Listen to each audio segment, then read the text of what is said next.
নমস্কার বন্ধুরা, আমি সোমনাথ আর আপনারা দেখছেন সোমস ভার্সেটাইল গার্ডেন। বন্ধুরা, আপনারা এখন যেটা দেখতে পাচ্ছেন এটা একটা উচ্ছে বা করলা যায় বলুন, এখানে কিন্তু ধরে আছে প্রচুর। এখানে এইটুকু গাছের মধ্যে কিন্তু অনেকগুলো উচ্ছে ধরেছে। এছাড়াও দেখুন এখানে লঙ্কা কিন্তু করা হচ্ছে। এছাড়া আছে কাটিমন আম, চিরবসন্ত ফুল, কি নেই। আপনারা ভাবছেন কোনো একটা ছাদ বাগানের কোনো একটা হয়তো গ্রিলের যে করা থাকে সেখানে হয়তো আমি কোনো ভিডিও করছি, কিন্তু বন্ধুরা মোটেই না। আমি দেখুন আপনারা একটা জানালার মধ্যে কিন্তু এই সমস্ত কিছু করা হয়েছে। জানালার মধ্যে একটা ছোট্ট জানালার মধ্যে কত সুন্দরভাবে কিন্তু এই সেটআপটি করা হয়েছে। তাই বন্ধুরা, ইচ্ছে থাকলে সবই সম্ভব। আপনাদের শুধু শুধু ভালোবাসা থাকে, ভালো লাগা থাকে, সেক্ষেত্রে কিন্তু একটা ছোট্ট জায়গার মধ্যেও অনেক কিছু করা সম্ভব। এখানে দেখুন একটা ছোট্ট প্লাস্টিকের টবের মধ্যে এটা করা হয়েছে এই উচ্ছে গাছটা। তারপর এখানে একটা ফুল গাছ রয়েছে।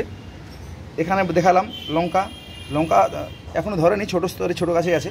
এখানে কাটিমো নাম, যদিও উনি এই কাটিমো নামটি এখানে রাখবেন না, উনি অন্য জায়গায় শিফট করবেন।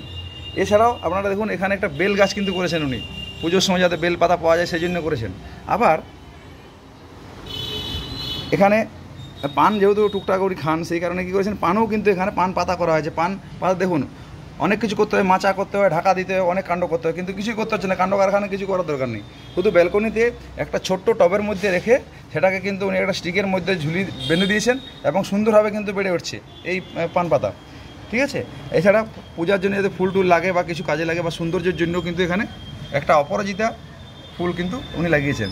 এছাড়া সকালে প্রত্যেকের যেটা খাওয়া উচিত, অনেকেই হয়তো খান, তুলসী পাতা মধুর সঙ্গে খেলে পরে তার যে কী উপকার আমরা সবাই জানি। তাই সেক্ষেত্রে আপনারা কিন্তু একটা তুলসী গাছ অবশ্যই রাখবেন। কিন্তু যেহেতু ফ্ল্যাটের ক্ষেত্রে কী হয়, জায়গার অসুবিধা থাকে, সেক্ষেত্রে কিন্তু এই ধরনের জানালাতেই কিন্তু সমস্ত সেটআপগুলো করতে হয়। তাই বন্ধুরা, আপনারা অবশ্যই হাল ছাড়বেন না। আপনারা চেষ্টা করুন ছোট ব্যালকনি থাকুক বা জানালা থাকুক, জানালার মধ্যে যে এক্সটেনশন থাকে সেখানে থাকুক, আপনারা কিন্তু এই ধরনের কিন্তু সেটআপ করতে পারেন। তাই বন্ধুরা, এই ধরনের বিভিন্ন ধরনের ভিডিও আপনারা কিন্তু আমার এই চ্যানেলের মধ্যে কিন্তু পেয়ে যাবেন। তাহলে আমি এখন এই ভিডিওটা করছি কোথায়? আমি এখন বাঁকুড়ার যে জেলা শহরের বাসস্ট্যান্ড সংলগ্ন একটা ফ্ল্যাটের মধ্যে আমি আছি।